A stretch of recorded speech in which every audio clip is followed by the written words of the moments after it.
Come with us to Boracay! This is our first trip this year and looking forward to more. I'm with my family for this trip and very sponty siya.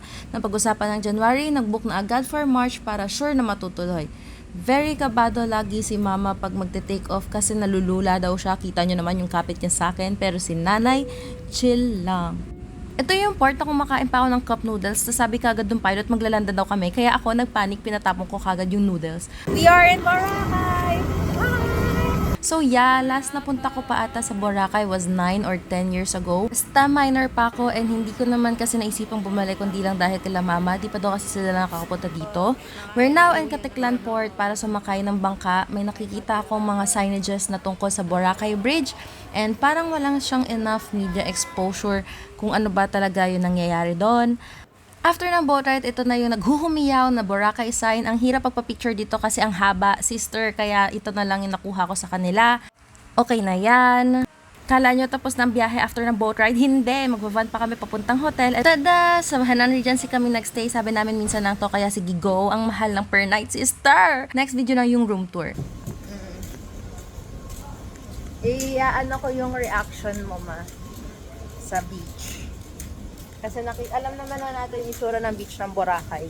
Yung interaction ni Mother, hindi. Lala na sa shades ako. Magugulat ako. It's gonna be sunny. Alaming mo. Malamig may araw pa pala ka lang. Dali! Sabi ko kasi dito kang side. Oh, hello! Hello! Video We're Boracay! Walang lumot. Tama yung sun. Oo. Hawakan niya. Parang kami yung hindi, medyo hindi na nga ngayon eh.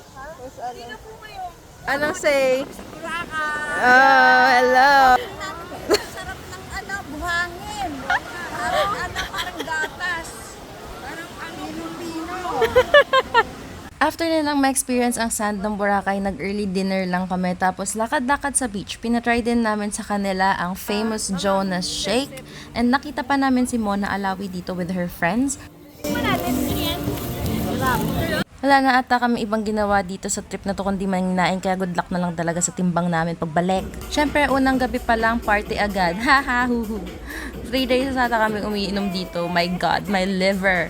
First time ko din mag-shisha and I was so amazed, pero bad daw to kasi equivalent siya sa 1,000 sigarilyo. Effect tayo dito, kala mong very sanay na humit-hit, pero mamaya-maya lang yan, uubo na siya.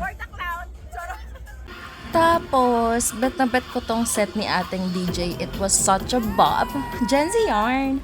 Tapos nag-dance-dance lang kami. Then, may dalawang Koreano bigla na nakikipag-showdown dito kay Kuyang sinayawan lahat ng babae. Tapos, umuwi na rin kami ng 2 a.m. kasi meron pa kaming ganap kinabukasan ng umaga. So, yeah! See you on my next one. Bye!